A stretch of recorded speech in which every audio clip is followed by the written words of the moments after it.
Welcome back to Our Community. Susie Thomas visiting with Doug Lane, who is president of the North Canton Chamber of Commerce. We were speaking about the Hoover District and what's happening there now. If I were to stop in now, what would I find? You'd find kind of a messy front lawn, but you'd have to go down Maple Street. If you go east on Maple Street, the traditional Hoover headquarters at 219 is pretty much maybe 95% leased out, with a lot of smaller companies. One is Sanctuary Marketing Group on the first floor. Mission View Church has their offices there. Myers Control Power is in there. True Bridge, of course, is one of our up-and-coming companies. They're just in the process of hiring 250 people. So they take up a lot of that space, and there are an awful lot of single companies, an insurance agent, a broker, or whatever, that just has one suite. So 219 is pretty well filled up. If you go down now to the old factory, further down East Maple, you've got Alter Care and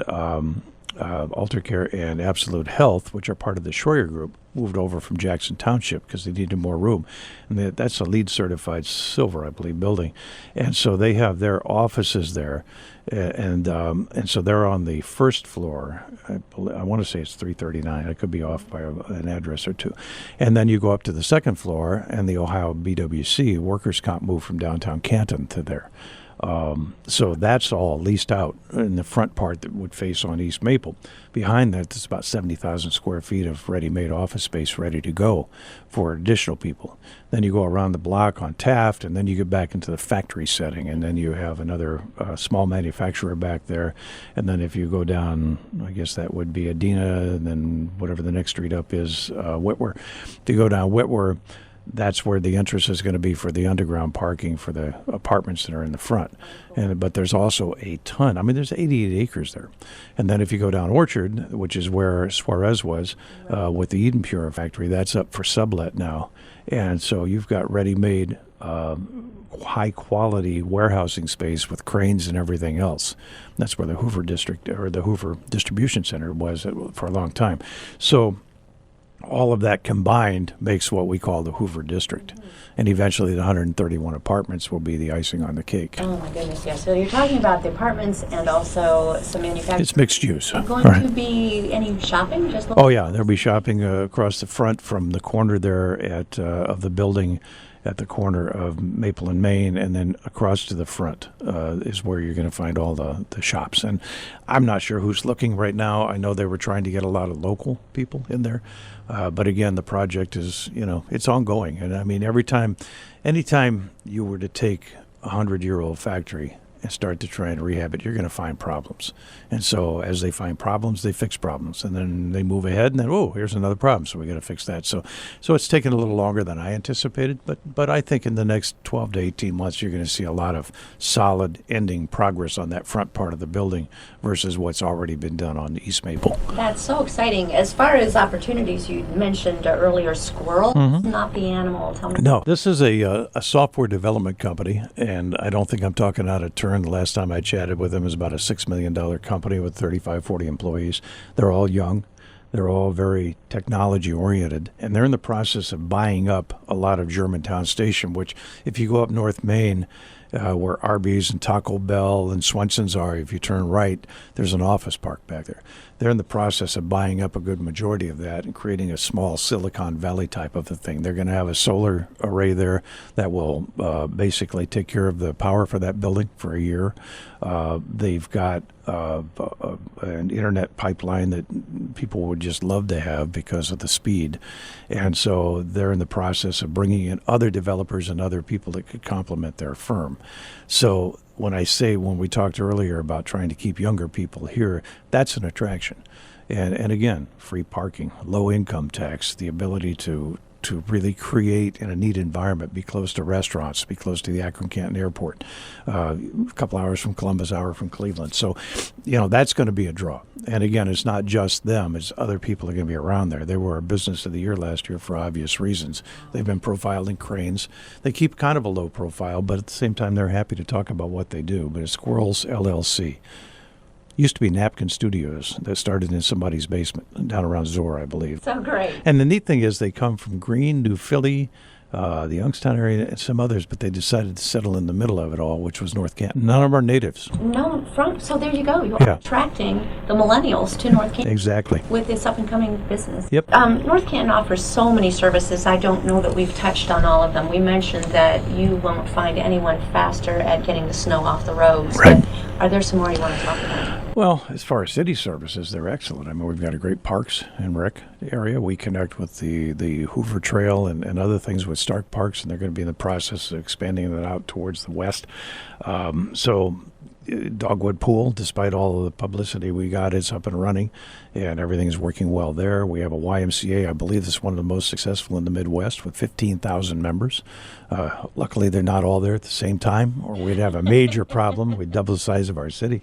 But all of that is available for you, in addition to the North Canton Playhouse and the arts and the things that we do there. The North Canton Public Library has won national recognition for what they do. Walsh brings in a series of concerts and events that they have. The 720 Market, which is a private enterprise but has been very successful now with two. They'll have a third one coming up in September. You're talking about bringing in tons of people into the center part of the city just to shop and see crafters and maker spaces and food and things like that.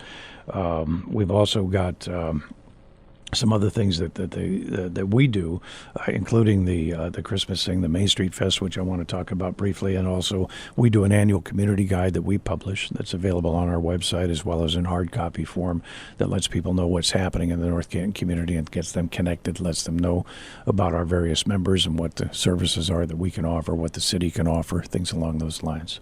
When you took this job, did you find some surprises, things you did not know about North Canton before? Some, I think, only because I got more involved with the business community than I had been. I mean, I shopped at most of these places, got my gas there, went to the drugstores and things like that. But I think getting to know some of the business people that have been there forever better has really been a fun thing. And getting to bring new people in, like a Pinecone Gifts or like Mainstream Boutique over in Washington. There's two sisters that decided to invest everything into that, and they're celebrating the third anniversary this month.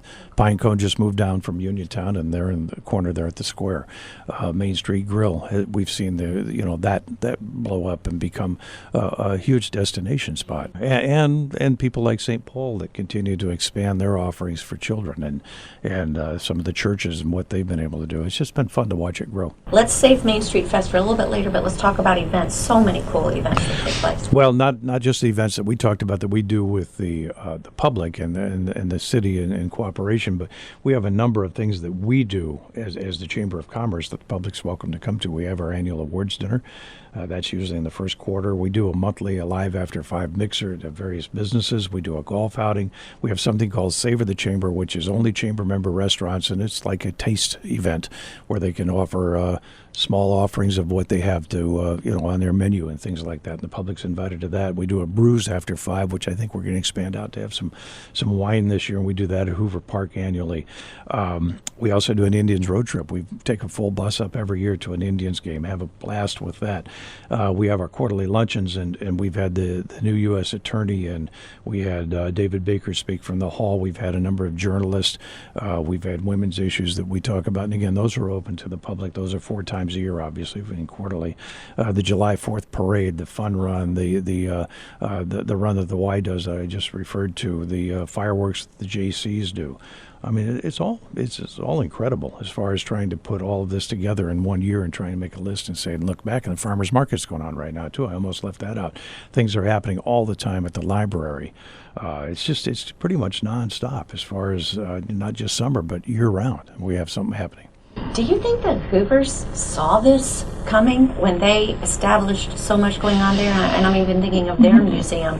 How much would this surprise them? I don't think it would surprise them. I think maybe the sheer size, not only just of the city, but also of all the events that happen. And I hope it will be a pleasant surprise because they were so much a part of all of this, getting it started. And there's events, I mean, I could give you a list of the stuff we don't do anymore. The Halloween contest, house decorating, things along those lines that were part of, and the JCs, they do Safety Town now. And they've been doing Safety Town for years. And they worked that out with the fire department and the police department. And this is just for little kids to learn the safety. Learn how to get on the bus. Yeah. and when to stop and how to ride their bike and other things. And we also started about 4 years ago now. I think maybe this is our 5th year. We honor an educator every month at one of the city schools. Plus, we also add St. Paul to that mix, and we do a Hoover scholarship for a business student every year. The chamber does. So a lot of this is stuff that's been ongoing, and a lot of it is stuff we've enhanced as well. Well, let's talk about Main Street Fair. What's coming up? Well, it'll be August 20th and 21st. We'll go 10 to 10 on Saturday, 11 to 5 on Sunday. Some of the changes this year, we don't have mechanical rides, but we've partnered with Mission View Church, and we're going to have bounce houses and kids' fun things that will be free. The one thing we heard every year, and I think anybody that puts on a festival does, rides are expensive. Well, of course, they've got insurance, they've got maintenance, they've got to run generators. Yeah, and their costs go up. It goes up to you, too. So we're going to do this for free. And so Mission View is going to run it with their volunteers, and we're helping pay for it. So that'll be happening. Squirrels, what we talked about earlier, is a major sponsor, and they're doing cornhole and potato sack races and frisbee tosses down in the park. And so that'll be, again, a free event. So if a parent or a grandparent wants to, take their kids over to the bounce house area that's very safe and then just walk right 10 feet down to the park and play cornhole, they can do that. So that'll be going on throughout the weekend.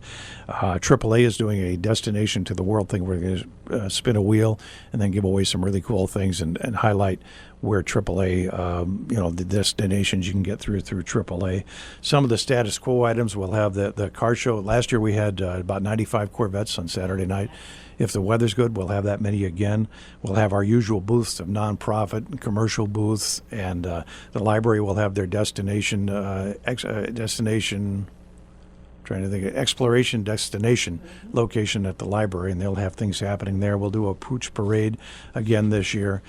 Some of the entertainment, and this is always the fun part because I get to lead it with the Sideliner's cart, but the Hoover Band marches right down the middle of the street. Remember Animal House? And then they took the wrong turn. They ended up, I don't make them do that. We come right down from the Y area, the child care area, and they march right down the middle of Main Street to the current Y steps, and then they put on their first performance of the year.